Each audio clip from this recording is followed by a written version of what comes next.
Hey, g'day. So I've been sharing a few updates of things I've done to my boat, but I didn't share the first update I did, which I really think is probably the best update that you can do to freshen up a second-hand boat.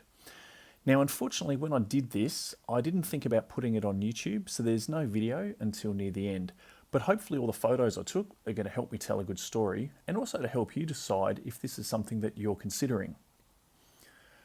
So this is my Sea Ray 175 Sport. Now I bought this boat when it was 7 years old. Really happy with it. I got a great price on it and overall it was in really good condition. Well, most of it was in good condition. Everything except for the flooring, which as you can see, it was carpet.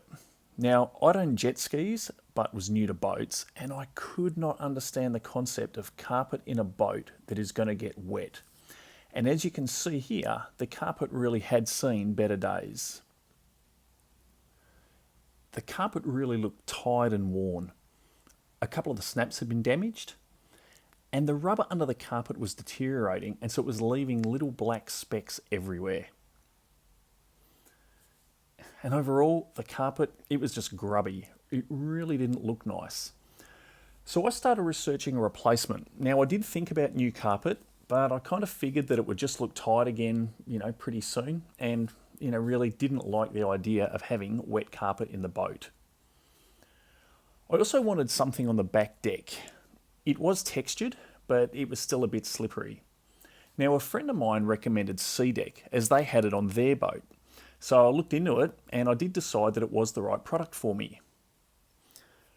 So the first job for me was to take all of the carpet out. And because the carpet was held in by these snaps, I also had to remove all of the snaps that were screwed into the deck.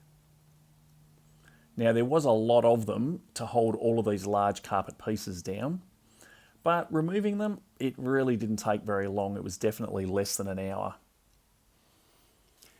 Now with the carpet out and the snaps removed, you can already see that there's an improvement to the look of the boat. In fact, if you have a look at this before and after, you can see that there's an improvement in both the look and the cleanliness of the boat. Now, the only issue with removing the snap screws was the leftover holes.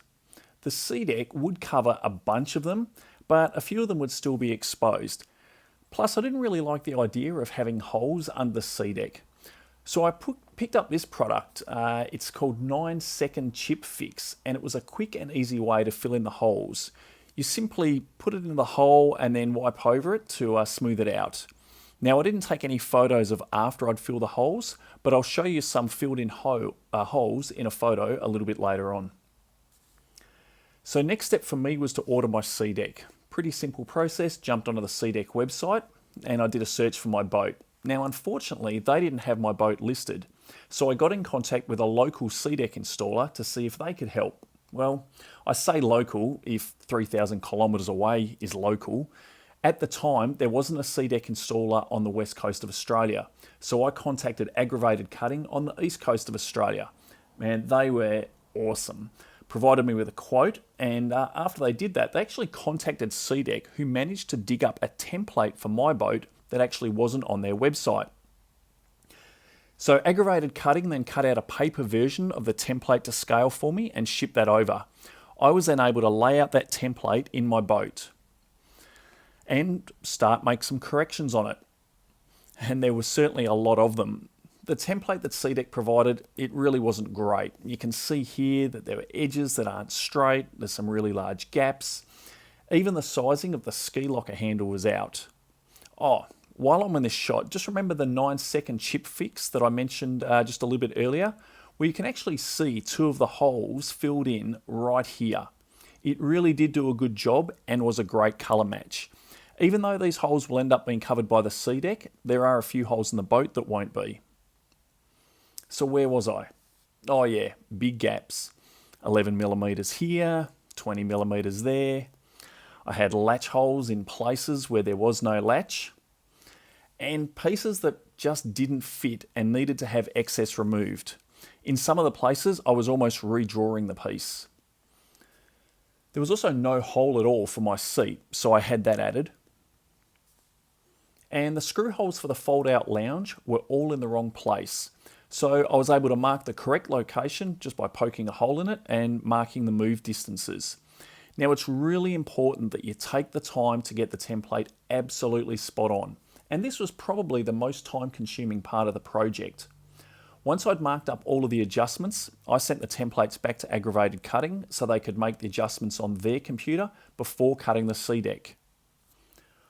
While they were preparing to cut, they also suggested some foot pads for the driver and passenger footwells, as there was going to be leftover SeaDeck, and there was no carpet in these locations to begin with. Once the SeaDeck was all cut, they sent me a picture of it all laid out on the floor before rolling it up and shipping it over to me. Now, rather than the wood strip cuts that you often see in SeaDeck, I opted for a bit of a curved design that I thought looked nice and modern and was not so geometric. Now, I don't have any pictures or videos of me actually installing the SeaDeck, but there's plenty of how to install videos already on YouTube. So instead, I'll just go from my SeaDeck on the workshop floor to what it looked like installed on my Sea Ray. Now, the install didn't take too long at all. A couple of hours all up, which included cleaning and preparing the deck, taping the SeaDeck down with masking tape, and installing it as per SeaDeck's recommendation. These are the pads for the captain and passenger footwells.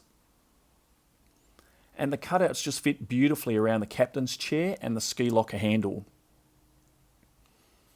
And we now have SeaDeck on the swim platform for safer and more comfortable boarding. I even had the Sea Ray logo cut in, as the platform originally had the Sea Ray logo in the fiberglass.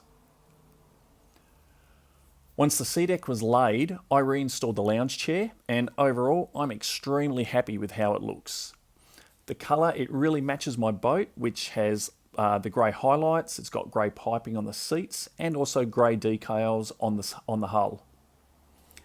And most importantly, it really freshens up my boat.